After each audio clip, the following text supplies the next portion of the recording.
commencer cette seconde partie, je vais appeler mon collègue Luis Quintana Murci, qui est directeur scientifique à l'Institut Pasteur, et qui va vous parler, qui va dans le fond continuer l'histoire que j'ai amorcée ce matin en vous parlant de la façon dont les hommes, du point de vue génétique, se sont adaptés à différentes conditions de milieu, en particulier en ce qui concerne les agents pathogènes. Donc, merci beaucoup pour l'invitation. Et je me suis permis aussi dans la pause de changer un peu le titre, comme mon prédécesseur. Et donc je vais vous parler un peu de génétique et histoire de l'homme, mais en me focalisant sur les migrations humaines, comment lors de ces migrations humaines, l'homme s'est adapté à son environnement, et comment aussi le métissage entre différentes populations a aidé à cette meilleure adaptation à l'environnement. Donc, juste pour vous rappeler un peu la dernière décennie, voire 20 ans en génétique humaine, on est passé du séquençage en 2000 ans du génome humain, qui a été extrêmement utile pour mieux comprendre la structure des gènes, mais en aucun cas nous a renseigné ni nous a donné l'outil dont on a besoin en génétique humaine, en génétique médicale et surtout en génétique des populations, que c'est la diversité génétique. Les différences qu'il peut y avoir entre nous, d'une même population, ou entre différentes populations humaines. Et c'est pour ça qu'ensuite, il y a eu différents consortiums internationaux qui avaient comme but principal de caractériser toute cette diversité génétique entre individus et populations humaines. Donc, qu'est-ce qu'on sait aujourd'hui? On sait qu'il y a très peu de diversité entre populations humaines et que si on prend deux individus au hasard dans la population, quel qu'il soit son origine ethnique ou géographique, on va trouver juste environ 0,1% de différence. Ce qui, quand même, sur 3 milliards de bases qui fait notre génome, nous reste 3 millions de différences entre individus pour pouvoir travailler. On sait aujourd'hui aussi que la plupart de ces différences n'ont pas de conséquences, en tout cas de conséquences connues sur le phénotype, et que ça va être l'étude de ces mutations qu'on appelle neutres, l'étude de la distribution de ces mutations entre populations humaines, qui va nous aider à mieux connaître nos origines et à reconstruire les différentes migrations humaines. Une partie de ces mutations, que j'ai mis ici en rouge, vont être associées à la variabilité phénotypique, c'est-à-dire la variabilité phénotypique bénigne, comme simplement nos différences apparences physiques, mais une partie de cette diversité génétique va aussi être impliquée à nos différentes adaptations génétiques au climat, à l'altitude. On va voir un exemple. Une partie de ces différences génétiques explique aussi pourquoi on ne métabolise pas tous de la même façon certains aliments, comme le lait. Et une partie de ces différences génétiques, et ça c'est un des intérêts principaux de mon laboratoire, va aussi déterminer, en tout cas influencer, la façon dont on répond différemment à l'infection. Donc, quelles sont les forces déjà qui façonnent toute cette diversité génétique? Évidemment, il y a des forces très basiques, comme la mutation ou la recombinaison, des forces génomiques. Il y a aussi des forces démographiques. Quand une population en expansion démographique va montrer bien plus de diversité génétique que des populations qui ont subi des effets fondateurs, ou des goulots d'étranglement, c'est-à-dire des réductions de sa taille efficace, comme les Finlandais, les Islandais, les Québécois. Et aussi, on a la sélection naturelle, c'est-à-dire comment certaines mutations vont nous permettre de mieux nous adapter à l'environnement qu'on va rencontrer. Et ces mutations-là, parfois, vont augmenter en fréquence dans la population générale. Toute cette force génétique, toutes ces forces vont influencer... je regardais juste... Ah, excusez-moi. Je cherchais ça. Toutes ces forces vont influencer la diversité du génome humain, qui à son tour va influencer la diversité phénotypique, que ce soit au sein d'une population ou entre différentes populations humaines. Donc, depuis ces 20 dernières années et depuis les premières études que Jean-Jacques Hublin parlait de l'ADN mitochondrial hérité par la mère ou le chromosome Y hérité par le père, jusqu'à il y a 3 semaines avec les derniers 3 papiers dans Nature basés sur des génomes complets, il y a un grand consensus sur plusieurs messages. Notre espèce est une espèce très faible qui présente une très faible diversité génétique par rapport à d'autres espèces de primates, comme vous pouvez voir ici, les orang-outans, les gorilles ou les chimpanzés. Deuxième chose, notre espèce s'est originée en Afrique. Vous voyez ici, ça c'est un arbre phylogénétique basé sur des données de plusieurs millions de mutations tout au long de notre génome. On peut voir que les Africains présentent plus de diversité génétique et que les non-Africains, pas seulement présentent moins de diversité génétique, mais trouvent leurs racines dans les populations africaines. Troisième chose, on peut avoir, malgré cette faible diversité génétique qu'il y a entre nous, on peut avoir une certaine structure génétique à niveau continental. Vous pouvez voir ici, c'est une analyse en composante principale sur environ 3000 Européens. Plus de points sont loin, plus sont différents génétiquement. On peut voir que ça miroite parfaitement la carte géographique de l'Europe, avec la France ici, l'Espagne, l'Italie, la Grèce, etc. Ce que soutient le modèle d'isolement par la distance, c'est-à-dire plus deux individus ou deux populations sont lointaines, plus diverses seront d'un point de vue génétique. Et on peut avoir à des niveaux de structure extrêmement fines, comme ça a été montré par exemple au Royaume-Uni, ou aussi les différences qu'il peut avoir au centre de la France, l'Allemagne, etc., jusqu'au point, on peut avoir évidemment des différences, même à niveau familial. Quel serait le résumé de ce que la génétique nous raconte aujourd'hui sur les grandes migrations humaines? On sait aujourd'hui qu'on est apparu, notre espèce en Afrique, il y a 200 000 ans, et la première grande migration de notre espèce s'est faite il y a environ entre 40 et 80 000 ans, quand l'homme quitte l'Afrique. Nous sommes tous ici, en tout cas ceux d'entre nous qu'on est d'origine européenne ou asiatique, nous faisons partie de la première vague de migrants. On sort, il y a le premier grand effet fondateur pour fonder l'Europe et l'Asie du Sud très tôt et l'Australie. Après, on a des migrations qu'on a pu reconstruire aussi grâce à la génétique dans les temps préhistoriques, comme les migrations bantoues au centre de l'Afrique, dont je vais y revenir en détail, ou par exemple la colonisation de la Polynésie il y a entre 1000 et 4000 ans. Et aussi, on peut reconstruire aujourd'hui, avec la génétique, des migrations beaucoup plus récentes, comme par exemple les mouvements des Européens en Afrique du Sud ou des populations du Sud-Est asiatique en Afrique du Sud, ou les migrations forcées des Africains vers les Amériques lors de la traite d'esclaves. On sait, comme Jean-Jacques Hublin disait aujourd'hui aussi, qu'on sait mélanger avec l'homme de Néandertal et l'homme de Denisova, et on sait que les Européens d'aujourd'hui, on a environ 2% de notre génome qui viendrait de ce métissage avec Néandertal. Il y a environ 6% des populations de l'Asie du Sud-Est, notamment en Mélanésie, 6% de leur génome est d'origine dénisovienne.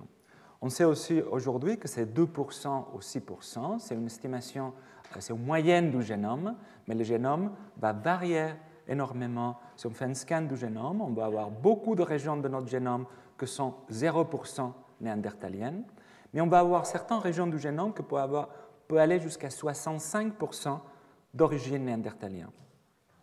Et c'est ça qu'on va explorer dans quelques minutes par rapport à nos réponses immunitaires. Donc, juste pour partager avec vous des données qui sont sorties il y a environ 3 semaines, basées sur 300 génomes complets.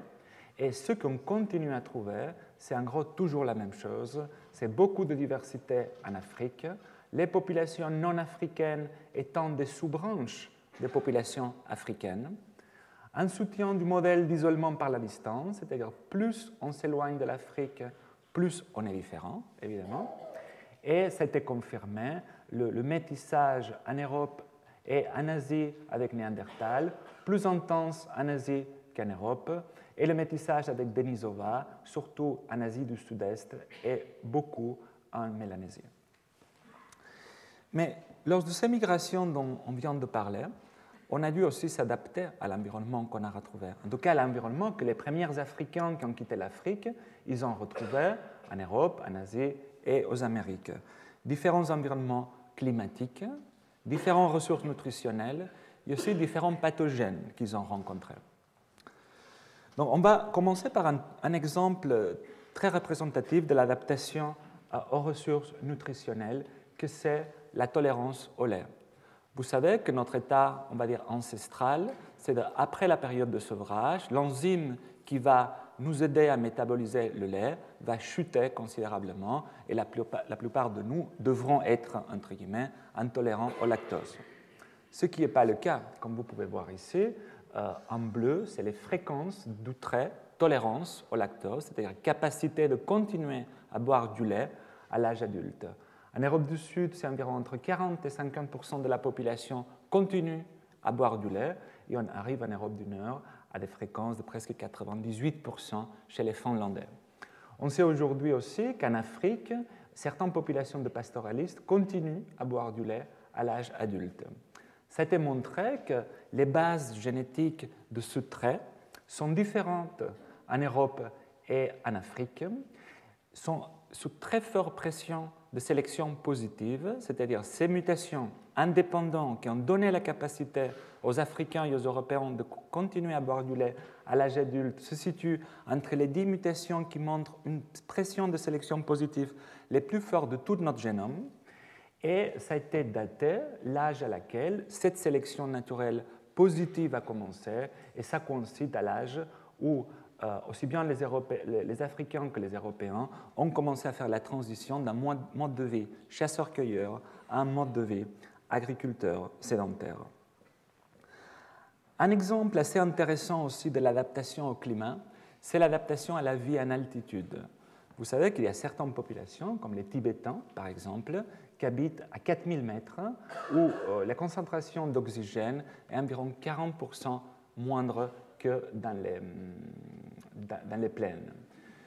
Donc ces chercheurs-là, ils ont voulu comprendre les bases génétiques de l'adaptation à l'altitude, et pour cela, ils ont comparé deux populations qui, d'un point de vue génétique, sont presque pareilles. C'est qu'on a plus de puissance en génétique, c'est-à-dire la population du Tibet et la population des Chinois Han.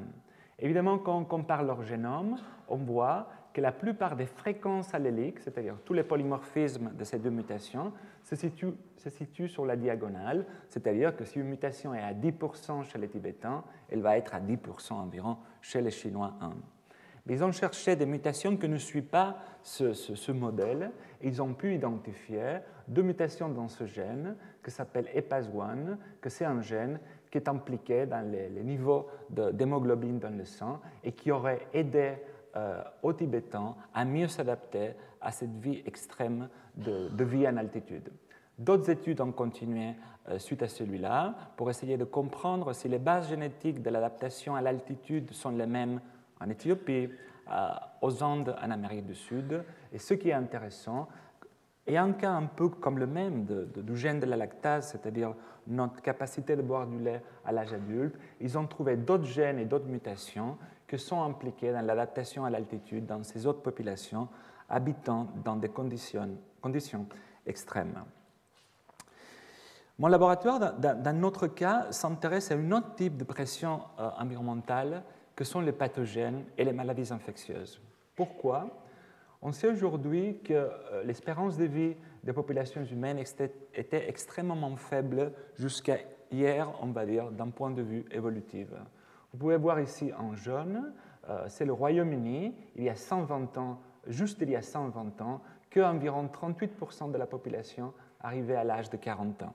Si on voit le Royaume-Uni aujourd'hui, en tout cas dans l'année 2000, vous pouvez voir que 98% de la population arrive à l'âge de 40 ans. Avec que 120 ans de différence, on a augmenté énormément l'espérance de vie, évidemment, grâce à tout ce qui est arrivé au début du XXe siècle, amélioration de l'hygiène, antibiotiques et vaccins. On peut voir malgré tout que certaines populations, Mozambique ici, la même année que le Royaume-Uni, on peut voir que environ 50% de la population arrive à l'âge de 40 ans. Pas seulement les maladies infectieuses ont été une cause de mortalité majeure dans notre histoire, mais on a aussi des cas de sélection naturelle extrêmement bien montrés dus aux pathogènes.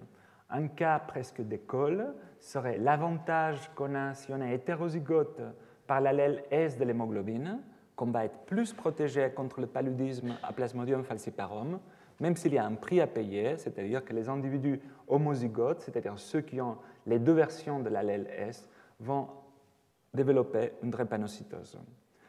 Ça, c'est juste un exemple comment une mutation perte de fonction, que parfois on a l'impression que perdre une fonction, ça peut être quelque chose de délétère, peut être quelquefois avantageux et bien pour une meilleure adaptation.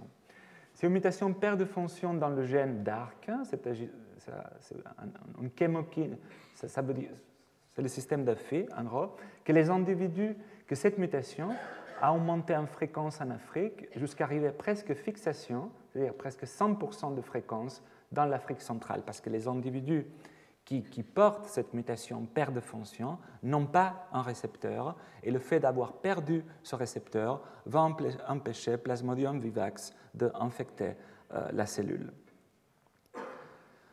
Au cours de ces dernières années, nous nous sommes intéressés à essayer de disséquer les signatures moléculaires de la sélection naturelle dans notre génome. Et notamment, on ne va pas rentrer dans les détails, mais on s'intéresse à la sélection purifiante, c'est-à-dire celle qui va nous débarrasser à nous tous des mutations qui sont délétères, ou la sélection positive, que c'est celle qui va favoriser l'augmentation d'une mutation ici en rouge dans la population, parce que dans ces cas-là, la mutation nous amène un avantage évolutif pour une meilleure adaptation, que ce soit au climat ou aux pathogènes ou à d'autres facteurs. En utilisant cette approche de génétique des populations, au cours des dernières années, on a pu disséquer la relevance biologique de certaines familles de gènes qui sont impliquées dans le système de l'immunité innée. L'immunité innée, comme vous savez, c'est tout un système que, quand on est infecté, va venir, tout un système cellulaire de récepteurs qui vont reconnaître qu'un pathogène, par exemple, est rentré dans notre corps. Donc, on a pu identifier des récepteurs de notre système immunitaire qui jouent un rôle essentiel et non redondant dans nos défenses contre les pathogènes. Et aussi, on a pu identifier, sur la base des signatures laissées par la sélection naturelle, d'autres gènes qui joueraient une fonction plus redondante. Récemment, on a voulu faire ce type d'analyse en utilisant tous les gènes de notre système immunitaire, c'est-à-dire environ 1500 gènes, et comparer les profils de diversité génétique de tous nos gènes de l'immunité innée par rapport à la reste du génome à deux niveaux. Tout d'abord, on s'est demandé dans quelle mesure les gènes du système immunitaire inné sont plus contraintes, c'est-à-dire ils évoluent sous sélection purifiante, c'est-à-dire des gènes qui ne peuvent pas ou très peu accumuler de la variabilité fonctionnelle que le reste du génome. Et la réponse est oui. Les gènes de l'immunité innée montrent en moyenne plus de contraintes sélectives que le reste du génome. On a pu identifier les gènes du système immunitaire inné qui seraient plus contraintes de tout le génome, parce que ces gènes-là, on prédit, sur la base de la génétique de population, que ce sont des gènes qui seraient impliqués dans des maladies sévères, notamment des maladies pédiatriques. Et la preuve du concept que notre approche bien prédit cela, c'est que deux de ces gènes, donc TRAF3 et STAT1, ont été déjà associés à l'encéphalite herpétique et à la susceptibilité mendélienne aux infections mycobactériennes.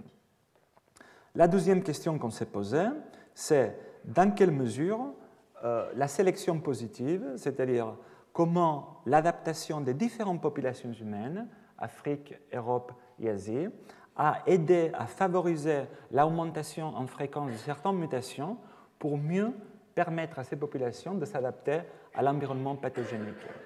Ceci nous a permis d'identifier certains gènes sur sélection positive très forte, comme par exemple CD36, qui protège contre le paludisme dans les populations africaines, ou TLR1, qui est associé à une réponse inflammatoire moins forte dans les populations européennes, ceci ayant conféré un avantage évolutif. Notre approche nous permet pas seulement de dire ce gène a été sous sélection positive en Afrique, ou en Asie, ou en Europe, mais d'identifier les mutations les plus causales qui seraient associées au phénotype d'intérêt. Et finalement, on s'est dit, et tous ces événements d'adaptation à l'environnement, ils sont arrivés quand? On peut dater l'âge à partir de laquelle les événements de sélection positive sont arrivés. Et on a trouvé que dans la plupart des cas, les âges estimés de sélection tombent entre il y a 6 000 et 13 000 ans, qui coïncide à nouveau avec la période de transition de l'homme vers un mode de vie agriculteur. La dernière question qu'on s'est posée, c'était, en sachant qu'on sait qu'on s'est mélangé avec Néandertal, est-ce que les gènes de l'immunité innée présentent plus ou moins d'origine néandertale, à nouveau, que le reste du génome? Et la réponse est oui, que ce soit en Europe ou en Asie, les gènes de l'immunité innée présentent un taux d'introgression de Néandertal plus fort que le reste du génome. Ceci nous a permis aussi d'identifier un groupe d'environ 80 gènes chez les Européens et chez les Asiatiques, impliqués dans l'immunité innée et qui présentent des taux d'introgression de Néandertal extrêmement élevés. Des gènes qui sont impliqués, par exemple, dans la réponse aux infections virales ou dans une moindre réponse inflammatoire. Plus récemment, avec une étude sur l'expression de gènes, ce qu'on a pu montrer ici, c'est que l'introgression néandertalienne a principalement affecté nos réponses aux infections virales. Toutes ces conclusions, toutes ces observations qu'on a faites, comme vous pouvez voir, on se base sur des grandes populations, Afrique, Europe, Asie. Mais un des intérêts aussi principaux de mon laboratoire, c'est l'Afrique, et tout particulièrement l'Afrique centrale. Pourquoi? Parce qu'on s'intéresse à comment la transition entre un mode de vie chasseur-cueilleur nomade et un mode de vie agriculteur sédentaire a influencé pas seulement notre histoire démographique, mais aussi notre adaptation à l'environnement. En Afrique, on sait que l'agriculture s'est originée dans cette région-là, entre le Cameroun et le Nigeria, et qu'avec les langues dites bantoues, l'agriculture se serait déplacée dans tout le reste du continent. Et pourquoi l'Afrique aussi? Parce qu'en Afrique, on a des populations qui continuent à baser leur mode de vie sur la chasse et la cueillette, comme les populations de langue san en Afrique du Sud et le Namibie, les Hadza ou les Sandawe en Afrique de l'Est, et après une autre population que c'est la plus grande population de chasseurs-cueilleurs qui existe encore, que sont les chasseurs-cueilleurs de la forêt équatoriale, dites pygmées. On a deux grands groupes de pygmées, les pygmées de l'Ouest situés entre le Gabon et le Cameroun, et les pygmées de l'Est plutôt en Ouganda et Rwanda. Donc, ça fait déjà presque 10 ans qu'on étudie les profils génétiques et les interactions génétiques entre ces deux populations en collaboration très étroite avec le Muséum national d'histoire naturelle. Et en étudiant la génétique de différents groupes de pygmées de la forêt et différents groupes de villageois, une des premières choses qu'on avait observées, on a pu reconstruire l'âge à partir de laquelle ces populations ont commencé à diverger. On a pu voir tout d'abord que les ancêtres des pygmées ont commencé à diverger de ceux qui après sont devenus les agriculteurs il y a environ entre 3 et 5 000 ans, il y a déjà 60 000 ans, plus ou moins à la même date où l'homme quitte l'Afrique. On a pu voir aussi que les deux grands groupes de pygmées actuels, les pygmées de l'Ouest et les pygmées de l'Est, ont commencé déjà à se séparer il y a 20 000 ans. Plus récemment, on a étudié le niveau de métissage entre ces deux populations et on a pu voir effectivement, et je vais y revenir tout à l'heure, qu'il y a eu du métissage important entre les agriculteurs, ici plutôt en rouge, et les pygmées, ici plutôt en vert. Vous pouvez voir que dans les différents groupes de pygmées, on a du rouge. Ça, c'est une analyse génétique qui structure les populations en différentes unités, on va dire, génétiques, mais que ce métissage est très récent, de moins de 1000 ans. Et aussi, et d'une façon assez intéressante, on a pu challenger un peu le dogme comme quoi l'arrivée de l'agriculture en Afrique aurait impliqué des changements très forts dans les régimes démographiques des populations, parce que ce qu'on a vu, c'est que les pygmées sont caractérisés leur histoire démographique par des forts goulots d'étranglement, mais qui sont arrivés il y a entre 10 000 ans et 30 000 ans. Tandis que les agriculteurs, ce qu'on appelle aujourd'hui les agriculteurs bantous, se caractérisent par des expansions démographiques, mais qui datent d'il y a environ 7 000 et 10 000 ans, ce qui montre que les différences de régime démographique entre pygmées et agriculteurs prédatent l'âge à laquelle l'agriculture s'est originée en Afrique, ce qui soutient l'hypothèse que les agriculteurs étaient déjà une population de chasseurs-cueilleurs de grande taille efficace, et ce serait pour cela que cette population a été plus à même d'adopter et transmettre après la nouvelle technologie de l'agriculture. Aussi, on s'est intéressé, ça beaucoup plus récemment, à essayer de reconstruire l'émigration des peuples bantous en Afrique. On sait, comme je vous disais tout à l'heure, que l'agriculture s'est originée dans cette région de l'Afrique, mais on ne sait pas encore très bien la façon dont ces peuples ont colonisé après le reste de l'Afrique. Il y a deux grandes hypothèses. Une première hypothèse qui dit qu'à partir du foyer d'origine de l'agriculture, les Bantous auraient contourné la forêt équatoriale pour aller à l'est de l'Afrique et après vers le sud. Tandis que le deuxième modèle, c'est un modèle qui dirait qu'il y a environ 3000 ans, à partir du foyer d'origine, les premiers peuples bantous auraient traversé la forêt équatoriale vers le sud, et c'est après, à partir de ce deuxième foyer, que ce serait qui aurait migré vers l'est de l'Afrique et après vers le sud. On a voulu aussi comprendre si lors de ces migrations, les peuples bantous se sont adaptés rapidement aux différents environnements qu'ils ont rencontrés, la forêt équatoriale, les grands plateaux de l'Afrique de l'Est, le désert du Kalahari au sud. Et finalement, on a voulu savoir comment ils ont interagi avec les populations locales de chasseurs-cueilleurs qu'ils ont rencontrées tout au long de ces migrations. Première question par rapport aux routes empruntées par les peuples bantous. Pour cela, on a étudié plus de 1000 individus de différentes populations de langue bantou en Afrique ici de l'Ouest, en Afrique de l'Est et en Afrique du Sud. Et la première chose qu'on a vue, c'est que quand on étudie les populations bantous de l'Afrique de l'Est, on voit que ces populations parentales sont plutôt au sud du foyer d'origine des langues bantoues, c'est-à-dire entre le Gabon et l'Angola. Quand on étudie les populations bantoues de l'Afrique du Sud, on voit que ces populations parentales, c'est surtout des populations du sud du foyer des langues bantoues d'origine, avec du mélange, évidemment, avec les populations locales des peuples San. Donc notre étude soutient le modèle du, comme on dit en anglais, du late split, c'est-à-dire que d'abord ils traversent la forêt équatoriale et c'est juste après que les populations ils ont commencé à migrer vers le reste de l'Afrique. Deuxième réponse aux questions, par rapport au métissage.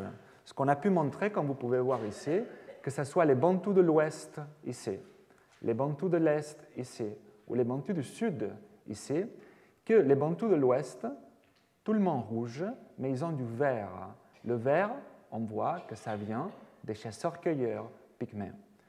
Quand on regarde à l'Est, on voit que les populations de Bantous de l'Est, ils ont aussi du rose ou du pourpre, je ne vois pas très bien, et on voit que ça vient du mélange avec les populations de langues sémitiques, couchitiques et autres qu'ils ont retrouvées en Afrique de l'Est. Et enfin, on voit que les populations bantoues du Sud se sont mélangées avec cette composante jaune ici, qu'on la retrouve ici, parce qu'on en a très peu, des peuples San de l'Afrique du Sud. Deuxième chose qu'on a montré, c'est que tout au long de ces migrations, ces peuples bantous se sont adaptés à l'environnement qu'ils ont rencontré, et notamment à l'environnement pathogénique, avec des signatures de sélection très fortes dans le système HLA, aussi bien chez les Bantous de l'Ouest que les Bantous de l'Est, et que dans certains cas, cette adaptation à l'environnement a été facilitée par le mélange avec les populations locales qu'ils ont rencontrées. Par exemple, les Bantous de l'Est ont acquis des populations locales la mutation qui permet à nouveau de continuer à boire le lait à l'âge adulte. Ce qui montre que pas seulement le métissage peut être intéressant, mais avantageux d'un point de vue même biologique, parce que ça nous permet d'emprunter des mutations des peuples qui sont adaptés à son environnement. Et enfin, pour finir ces 4 dernières minutes qui me restent, je voudrais vous parler d'un autre type pas d'adaptation, mais de réponse à l'environnement, que serait l'épigénétique. L'épigénétique, comme vous savez, c'est des changements dans la fonction de nos gènes, mais qui ne sont pas dus à des changements dans la séquence de notre ADN. Notre modèle d'étude des profils épigénétiques, c'est la méthylation de l'ADN, qu'en gros, vous avez un gène ici, et si le promoteur du gène, pour être simpliste, n'est pas méthylé, le gène sera exprimé, mais si le promoteur du gène est méthylé, le gène ne sera pas exprimé. Et même si on compare ces deux gènes-là, il n'y a aucune différence d'un point de vue génétique, c'est-à-dire d'un point de vue séquence de l'ADN. Donc, on a voulu comprendre l'impact du mode de vie, de l'habitat et de la génétique sur les profils épigénétiques des populations. Et pour cela, on a étudié notre modèle préféré, à nouveau, l'Afrique centrale, parce qu'on trouve une richesse culturelle, mode de vie, habitat et génétique extrêmement importante. Donc pour cela, ce qu'on a comparé, c'est deux populations d'agriculteurs, que la seule chose qui les distingue, c'est leur habitat. Ici, des agriculteurs, disons, classiques, habitant dans des régions urbaines ou rurales, par rapport à des agriculteurs de la forêt. Donc, même mode de vie, même génétique, la seule différence, l'habitat. Et là, on va parler de différences de méthylation récentes. Tandis qu'ici, on va comparer le même habitat, tout le monde est dans la forêt, mais une population d'agriculteurs et une population de chasseurs-cueilleurs.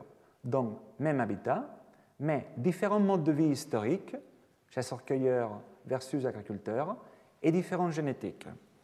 Donc, ce qu'on a pu voir, c'est que aussi bien les changements récents d'habitat ou les différences historiques en mode de vie, d'un point de vue quantitatif, ont le même impact sur le nombre de gènes que seront différemment méthylés entre populations. Environ 5000 ici, si on parle de différences d'habitat récentes, c'est-à-dire forêt versus milieux urbains ruraux, ou environ 4000 si on parle de différences qu'entre chasseurs-cueilleurs et agriculteurs, en corrigeant par le même habitat. Mais quand on regarde quelles sont les fonctions dues aux différents récents d'habitat et quelles sont les fonctions qui devraient refléter les différences historiques entre chasseurs-cueilleurs et agriculteurs, on se rend compte que d'un point de vue qualitatif, les différences sont très importantes. Tandis que les changements récents d'habitat, en tout cas par rapport à cette marque épigénétique, que c'est la méthylation de l'ADN, aurait affecté principalement la réponse immunitaire des populations. Les différences historiques de mode de vie auraient principalement affecté le développement, des fonctions impliquées dans le développement. On a pu voir aussi que ces différences de méthylation historique, entre guillemets, sont sous fort contrôle génétique. C'est pour cela que ce serait héritable dans ces cas-là. Et on a pu voir aussi que ces gènes dont les profils de méthylation sont différents entre populations et c'est sous contrôle génétique sont enrichis en certaines fonctions, comme par exemple la taille, un phénotype qu'on sait qui change considérablement entre les pygmées chasseurs-cueilleurs et les agriculteurs bantous, et par exemple la densité minérale des os. Ce qui nous a permis de proposer un modèle que chez les plantes, comme toujours, sont plus avancés que dans les recherches que chez l'homme, un modèle d'adaptation à l'environnement, qu'on dirait que dans un premier temps, on peut répondre à un changement environnemental par un mécanisme flexible comme c'est l'épigénétique, comme une façon de gagner du temps jusqu'au moment où il y aura une vraie mutation génétique. Par vraie mutation, je veux dire un changement dans la séquence de l'ADN qui va permettre de pérenniser quelque part le phénotype adaptatif. Donc pour finir, quelques conclusions. On a vu que la génétique nous dit aussi que tous les humains d'aujourd'hui ont une origine récente en Afrique, il y a environ 200 000 ans, qu'il y a eu du métissage entre les hommes modernes et différentes formes d'hominines comme les néandertaliens ou les dénisoviens, de qui on a emprunté des mutations avantageuses, que quelles que soient les populations humaines, on s'est adapté à l'environnement qu'on a rencontré aussi d'un point de vue génétique. Et enfin qu'en Afrique, les peuples bantous, lors de ces migrations à travers de l'Afrique subsaharienne, se sont métissés avec les différents peuples de chasseurs-cueilleurs, de qui ils ont également emprunté des mutations avantageuses, notamment pour l'adaptation aux pressions de sélection exercées par les pathogènes et aussi pour l'adaptation aux ressources nutritionnelles. Je vous remercie.